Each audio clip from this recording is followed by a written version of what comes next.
Namaste, everyone from India. This song, Blessed the Life, Swamiji wrote for his wedding ceremony. Blessed, blessed, the life that is given to God. Blessed, blessed, the ways where his feet have trod. Oh, the joys that human heart can know, may his love on you bestow. May all dangers from your path be moved, all delusion by his truth disproved. Blessed, blessed, the life that is given to God. Blessed, blessed, the heart open to his love. Blessed, blessed, the light that shines from above.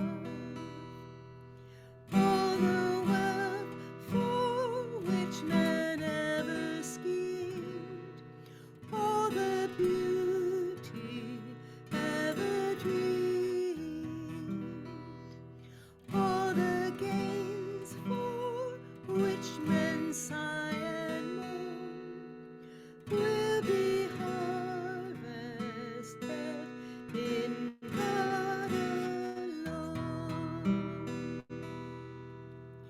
Blessed, blessed, the heart open to his love.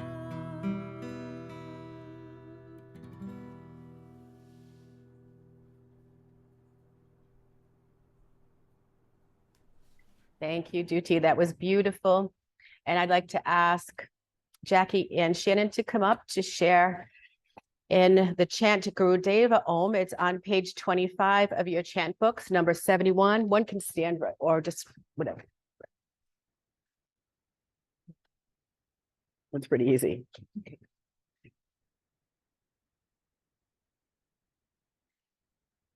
As we celebrate today, the Mahasamadhi, the conscious exit of Sri Yukteswar on this month, on the 9th, last Thursday, the first words that Yogananda said to his guru was, Gurudeva, with open heart, he recognized him immediately. He recognized his heart, and his heart recognized it. And as we explore that quality of intuition, so in tune with that intuitive knowledge that this was his beloved teacher, and what an incredible love story they shared. And so in honor of Sri Yukteswar, we will chant together Sri Gurudeva Om.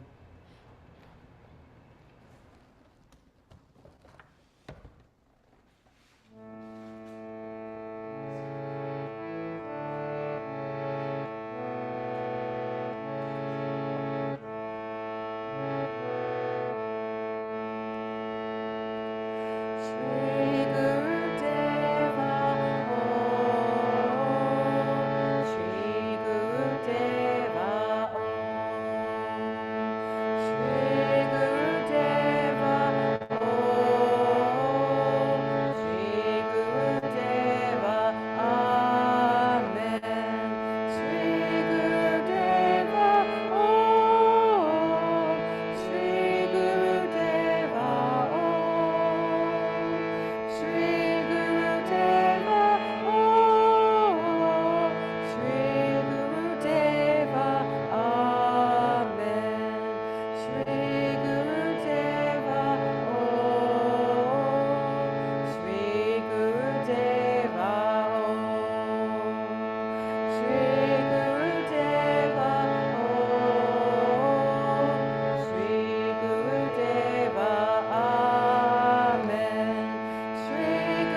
Sitting upright with the spine erect.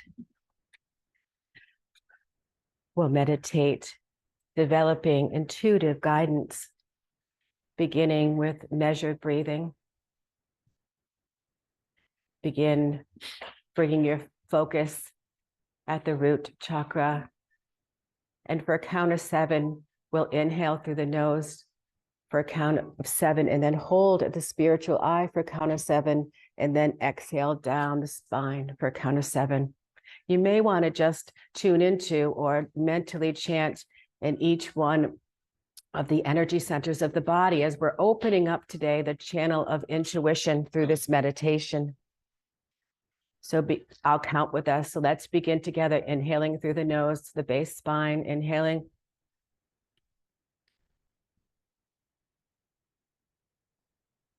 Hold.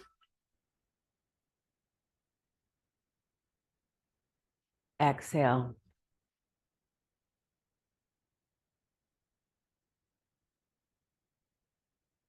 Inhale.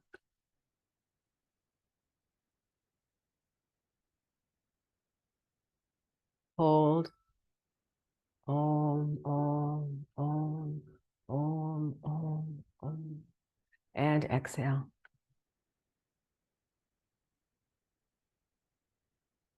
Two more rounds of measured breathing to a 7 count. We'll do it on our own. Inhaling.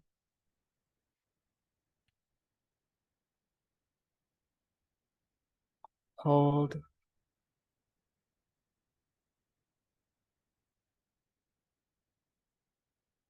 Exhale.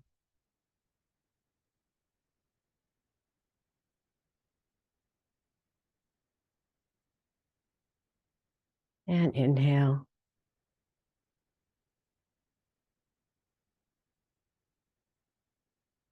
Hold.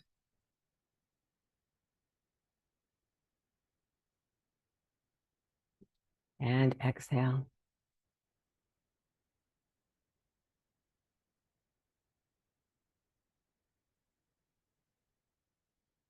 And now bring your awareness to the Ajna chakra, the point between the eyebrows, which is the sending station of our thoughts.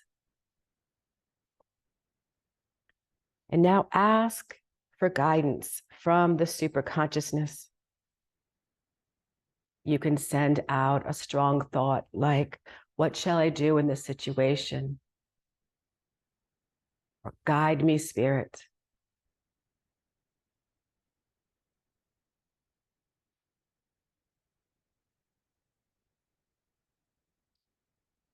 And now wait for a response in that receiving station of intuition, the Anahata chakra, the heart center.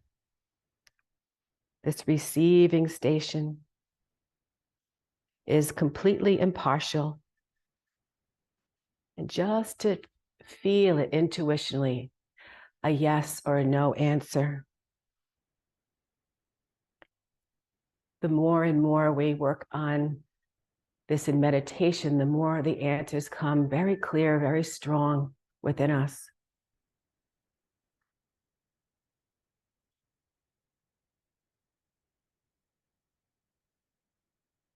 Remember, the answer doesn't come on a mental level. You can't think yourself to it. You have to suspend thought and get on to that intuitive level. Feel a beautiful bubble of healing light. Feel that beautiful pathway between the heart and the spiritual eye opening, pathway of intuition. Feel the expansion as you look out, knowing that truth and wisdom is your divine birthright. And knowing that a question or problem half solved is already, once it is stated clearly, it's half solved.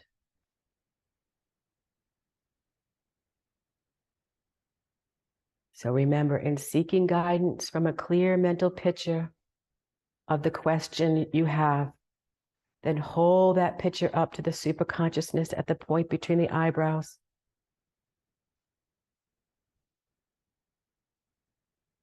Just be in that knowing. Be in the awareness. And we'll meditate together for 5 minutes, opening up the heart's intuition, that inner guidance, the sending and receiving station.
Into this week's quality of the week from Affirmations for Self-Healing.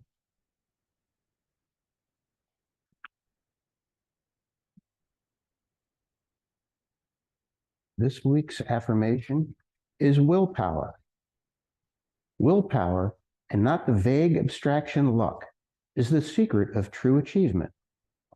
Willpower, on subtle energy levels, generates what only looks like luck by magically attracting to us opportunities.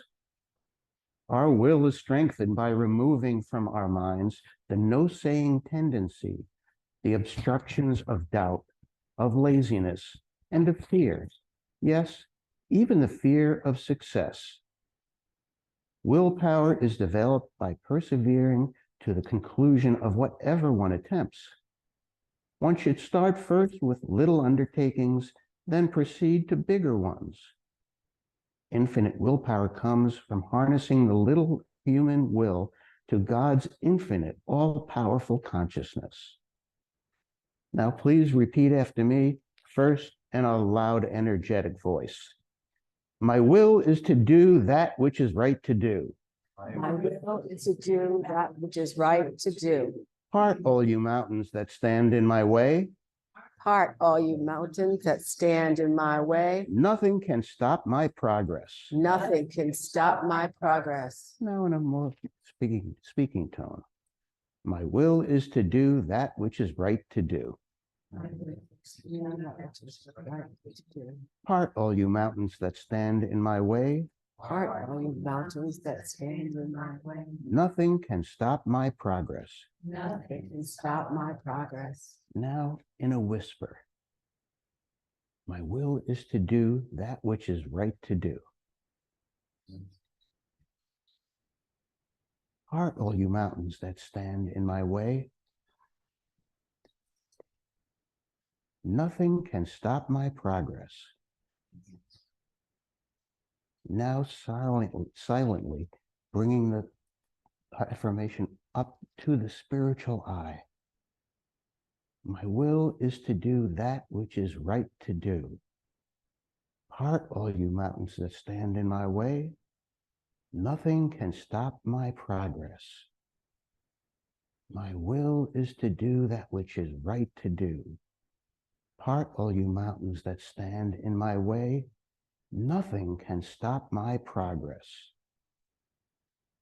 O infinite power, I will use my will, but guide thou my will in everything I do, that it reflects thy will. Thank you.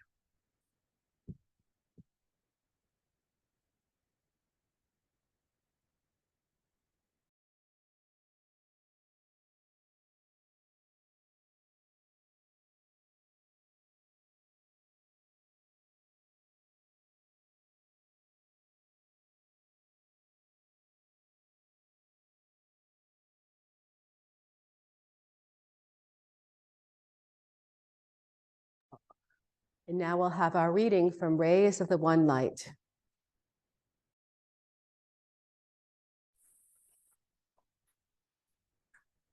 Can I go ahead?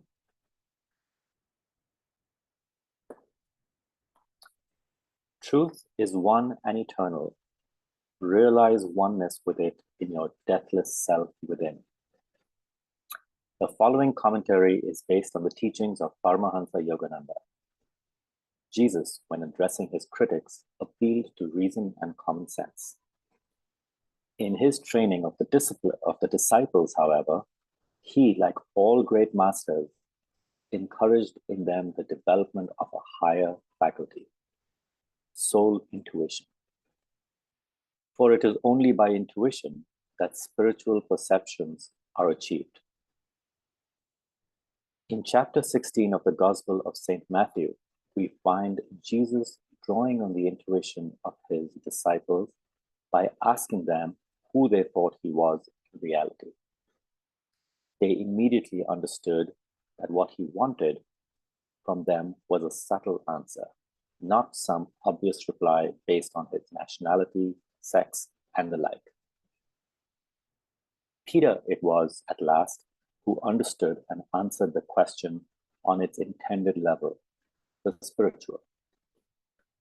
Thou art the Christ, he said, the Son of the living God.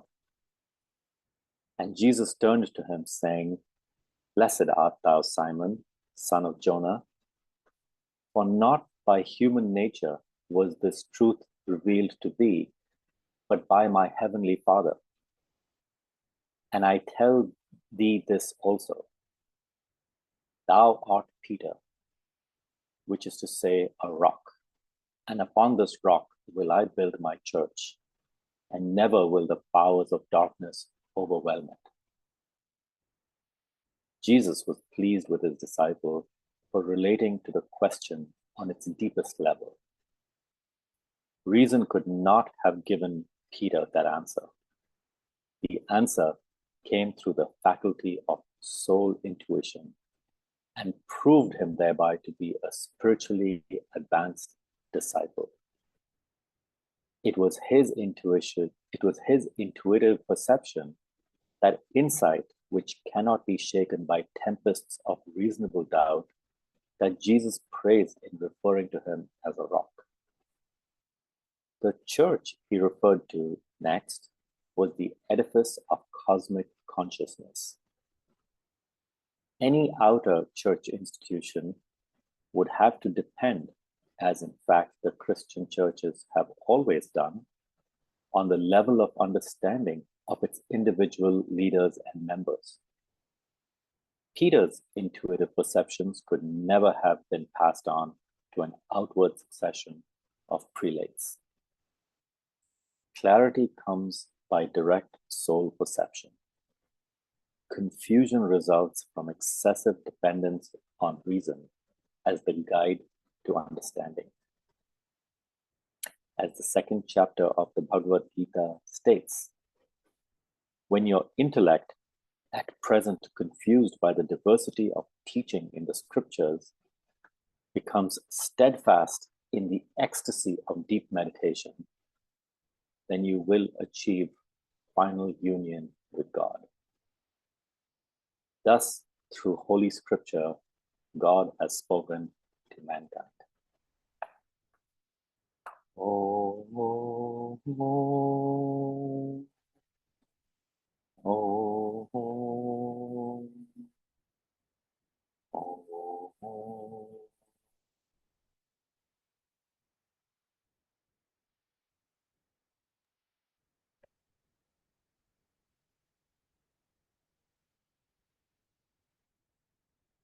Whispers from Eternity, a beautiful prayer poem book that Yogananda intuitively downloaded. He just allowed the wisdom of the universe.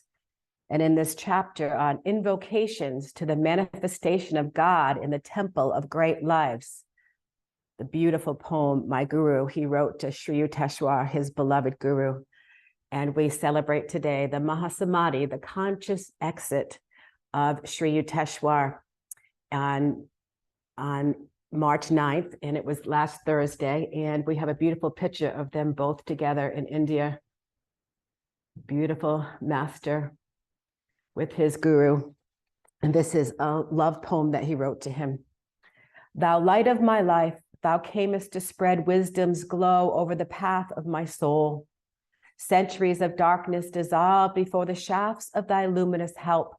As a naughty baby, I cried for my divine mother, and she came to me as my guru, Sri Yukteswar. At that meeting, oh my guru, a spark flew from thee, and the faggots of my God craving gathered through incarnation, smoldered and blazed into bliss. All my questions have been answered with thy flaming golden touch. Eternal, ever-present satisfaction has come to me through thy glory. My guru, thy voice of God, I found thee in response to my soul cries. Slumbers of sorrow are gone, and I am awake in bliss. If all the gods are displeased, yet thou art pleased, I am safe in the fortress of my pleasure. And if all the gods protect me behind the parapets of their blessings, yet I receive not thy benedictions, I am an orphan left to pine spiritually in the ruins of thy displeasure. O Guru, thou didst bring me out of the bottomless pit of darkness into the paradise of peace. Our souls met after years of waiting. They trembled with an omnipresent thrill. We met here because we had met before. Together we will fly to his shores where we will smash our planes of finitude forever and vanish into infinite life. I bow to thee as the spoken voice of silent God. I bow to thee as the divine door which leads to the temple of salvation. I bow to thee and to thy master, Lahiri Mahashaya, harbinger of yoga and Benares, and I lay the flowers of my devotion at the feet of Babaji, our supreme master.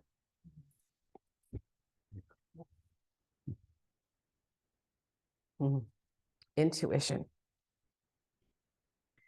So you are Superman. And you, Wonder Woman. Wonder Woman. And what is our superpower? Intuition. We all can become superheroes by developing the soul's power of knowing God, which is intuition. Yogananda said it so beautifully. All God's children are empowered with the highest intelligence, intuition. and all-knowing wisdom of God. To progress on the spiritual path and avoid the misery of mistakes, you have to find what is truth in everything. This is the only possibility, and it is by the sixth sense, intuition. That is why, says Yogananda, I am asking you to cultivate and use divine intuitive power in everything you do. And before every action, do these three things. Meditate until you feel the inner calm and the inner peace.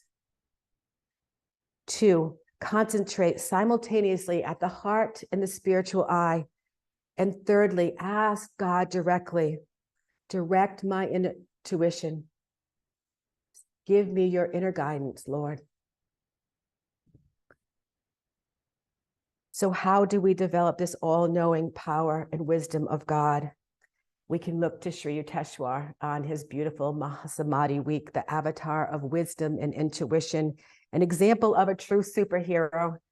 And on that March 9th, he left his body with consciousness, and he knew about his death coming. He understood that it was his time to go back to God and to go on to a higher mission. And he exited the portal to the divine through his spiritual eye, and that was all developed through the ecstasy of meditation. So that's our call today. Our call is to develop our consciousness, right? At the difficult times, that can we stay conscious, or we don't go unconscious and get all caught up in our thoughts or into negativity or into the drama of something, or the emotion of it, right? Or can we really hold consciousness when we're presented with really difficult times? Can we stay alive? Because ultimately, the way we meet life's difficulties and their tests and our capacity to grow our consciousness gives us the ultimate blessing of being able to, like all our beautiful gurus, left their body with an absolute knowing that they were not their body, and they could leave it behind because their astral body, their higher self, their soul would ascend into the heavens and meet the beloved. And so there's such a beautiful description of it in Autobiography of a Yogi in the chapter, The Resurrection of Sri Yukteswar. And it begins, Yogananda is in a hotel room in Bombay, and it's 3 months after his beloved has left. And Yogananda was, brokenhearted. He was full of grief, and he felt the loss of the Lion of Bengali, he said. And he was meditating in his room, and there appeared a great, great light. And the whole room transformed in supernatural splendor. Sri Yukteswar, waves of rapture came over Yogananda as he saw his guru, and he was answered with, "My son," very tenderly by Sri Yukteswar. And Yogananda ran up to him and gathered him into his arms and said, "Master, my beloved of my heart, why did you leave me? But it's you, the same Lion of God that we buried in Puri." "Yes, I am in truth resurrected." And he explains that he's come from an illuminated astral planet where he has a new duty to do to help people who have left their body, who have left with consciousness, who are ready to live in the higher realms in higher consciousness. And he said, because I left my body consciously through the God-given power of meditation, I have been given the job of helping the inhabitants of this planet take and develop the superpower of intuition, and they have worked out many seeds of karma through love and service. Absolute beauty, joy, and freedom live on this planet. It's an absolute heaven. People have no fears, there's no weeds, there's no problems. It's a place of absolute expansion and aliveness of their true being, earned through their capacity to move through and bring consciousness into every difficulty in life experience. Sri Yukteswar goes to tell Yogananda, by sheer intuitive feeling, all beings see, hear, taste, and touch. They have 3 eyes, 2 closed, and 1 that is right in the middle of the forehead, the third eye, which is open. And the astral beings remain awake in the ecstasy, in the amazingness, in the beauty, in the divinity. And they realize the indestructibility of love. And their intuition pierces through the veil of duality. It's gone. There is only love. There's no love and fear. It's just love. And one day, Yogananda, you will merge as one in the cosmic beloved. Our smile shall be his smile, our unified song of God vibrating throughout eternity to be broadcast to God-tuned souls. I shall be there when you open the door of consciousness and meditation, and tell everybody, the more they develop that consciousness through meditation, tell them, I will be there. Tell Yogananda, tell all. And so this amazingly heavenly divine visit of Sri Yukteswar really reminds us of our great potential through developing this gift of intuition, this soul guidance that we identify when we are ready to leave our body with our soul. And by doing that, we rise up through our soul like all the great teachers knew. And he's guiding us to develop our consciousness in meditation, to expand at the spiritual eye and be unafraid in the calmness, right? Real true consciousness is to live in the unafraid, that to be able to integrate it, to be able to feel fear when it comes up, or negativity or hurt, and to integrate it enough so that that channel keeps clearing and clearing and clearing for the divine to keep moving through us, speaking through us, guiding us, directing us every step of the way. And this is how we practice. We're getting the practice we need to ultimately, at the moment of our time to meet our gurus again, to meet God again, we will know how to do it because we practiced it over and over and over again. And so the Gita really talks about how reason versus intuition. We can't do it through reason. We can't do it through thought. And the Gita says, when your intellect at present, confused by the diversity of the teaching in the scriptures, becomes steadfast in the ecstasy, I can't say that word, ecstasy of deep meditation, then you will acquire final union with God. So by developing intuition, we begin to trust deeply. And reason alone creates confusion. Clarity comes from direct divine soul perceptions. About 20-something years ago, Sadhguru Devi came to me one day and said to me, Kelly, I would like you to lead a meditation group. And I said, really? You have no idea how my meditations go, you know? And I said, I don't have no idea. I haven't the first thing what to do. And she said, I think you're ready. We'll help you. Jaya and I will help you.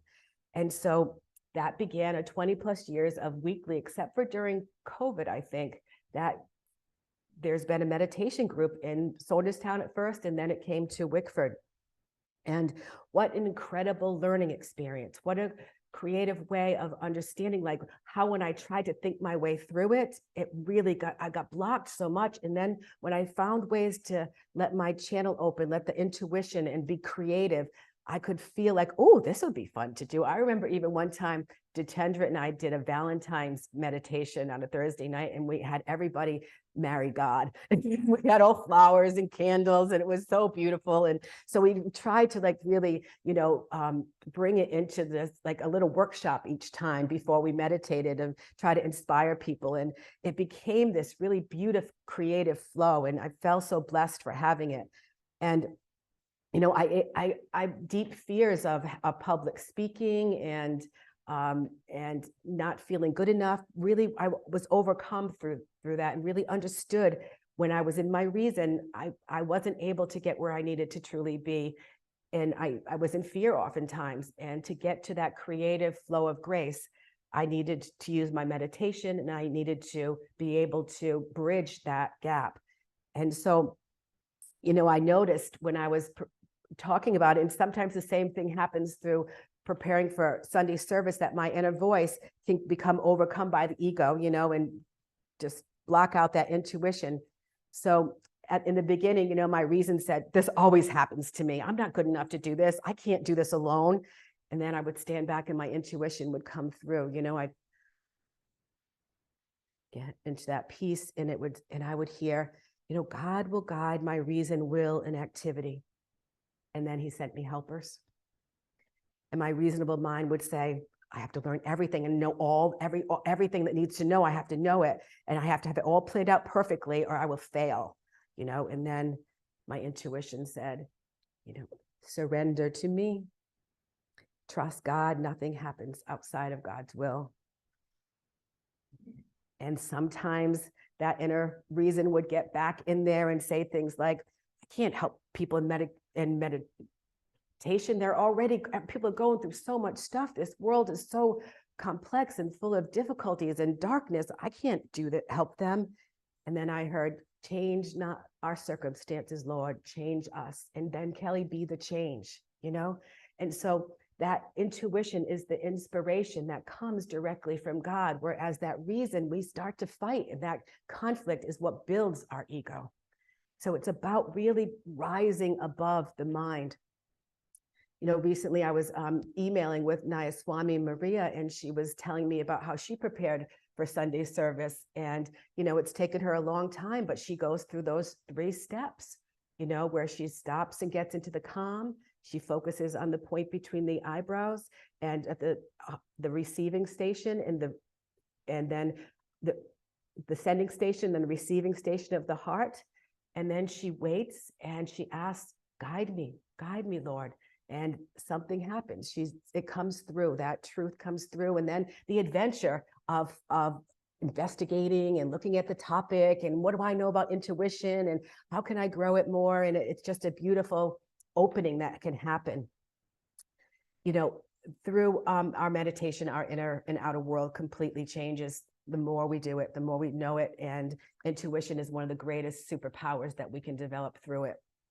Sri Ramakrishna tells a story of the nature and the mind, and that we must recognize false guidance, as Swami Kriyananda says, because clarity only comes from intuition. And the opposite of that can also be projection, our negative, unresolved imprints from this life and past life experiences, where we have to clear that channel to the divine perception, or we get confused by projection. And so the story begins with, there was several people walking early morning on the streets of Calcutta, and they saw a man lying on the side of the road. And the first person said, that guy must have been up all night long gambling. You know, he probably didn't win anything, and he's so upset he just collapsed on the side of the road because he didn't get any money. Well, you know what? We can't help him. He needs to help himself. The second person came and said, oh my God, this person has been up all night long, intoxicated. He had a great time, and now he couldn't even make it home. Well, we'll just keep walking by. And the third person came by that morning and said, oh, this person must be very sick. This person I have no medical training. What can I do to help? I better just walk by, say a little quick prayer. And the last person said, he must be communing with God. Very saintly man who was above his physical consciousness, so he doesn't need my help, so I'm not going to disturb him. And he bowed and he walked away.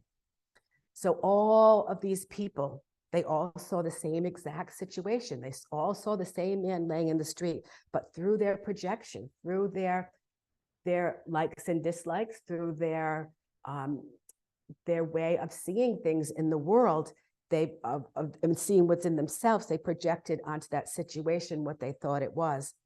And so we have to rise above the projections of the ego, and it drives reason and it drives the mind. So we have to lift our consciousness to free ourselves from the negative motions and the thoughts and projections, and use that supreme superpower of intuition. And that's what it's all about. And Jesus knew it. Jesus said, who am I in reality? And Peter answered, thou art the Christ, thou art the living God. And Jesus was pleased that Peter responded, not from reason, but from the deepest level of his heart's intuition. And in southern India, a young woman joined the animal progression, where they walked with a beautiful statue of the Madonna, or the Divine Mother, through the streets and then returned it back to the church. They would do it every year. And at the end of the progression, the saintly woman, just kneeled by the statue and said a prayer. And all of a sudden, the Divine Mother came into living presence. And she said to me, you are the only one who has come to see me. And the woman said, but Mother, there's so many people. The church is filled with all these people. Yes, my child, but you are the only one that has come to see me, not to be seen. And Mother asked her to build a shrine outside of town. And with many miracles and with the power of intuition, it was resurrected in a beautiful place right near Assisi. And so as we come into this Easter season, this time of resurrection of Jesus, of Sri Yukteswar, of Yogananda, all of us resurrecting the power within us, this deep power of knowing God through intuition. This is our time to be the superheroes, to live up to our highest and best spiritual potential, to know that God is always guiding us, that we have the knowledge. It's always waiting for us. We just have to tune in. It's always there. It is our birthright and our blessing. Amen.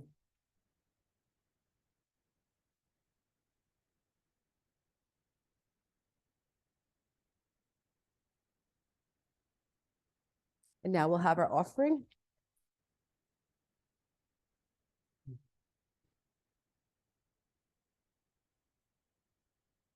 Take what you'd like to give, place it in your right hand, and repeat after me. Divine Mother, we offer to thee the fruit of our labors. Bless this offering. Let it serve as a channel of thy light to truth-seeking souls everywhere. Truth-seeking souls everywhere.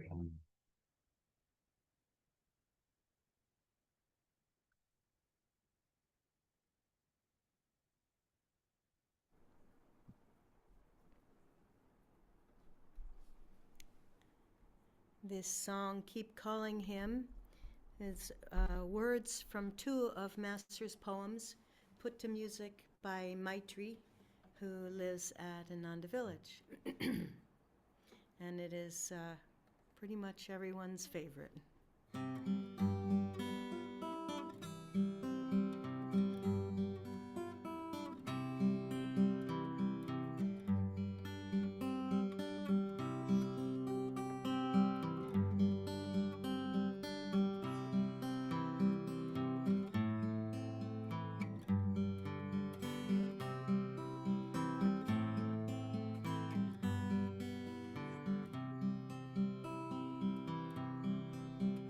Keep calling him, keep calling him, keep calling him. Whether he replies or not, keep calling him. In the temple of unceasing prayer, believe that he's approaching there, and call to him, keep calling him. Thou dost know I'm praying, Lord, you know I love no other. I'll speak not, nor ask when to expect from you an answer. You know my heart. I'll call to thee again. Keep calling him, keep calling him. Whether he replies or not, keep calling him. I'll wash thy feet of silence with the waters of my tears. The altar of my soul will be empty till thou comest. I'll wait for thee. No matter days or years, keep calling him, keep calling him. Whether he replies or not, keep calling him. In the center of my heart, I have a mystic throne for thee. The candles of my joys are dimly burning now in hope, awaiting thy coming. Though it be eternity,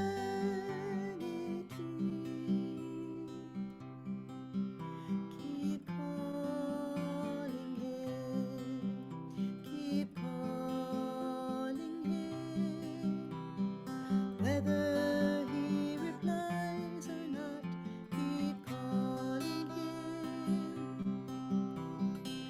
Even when there's no reply, never let your longing die,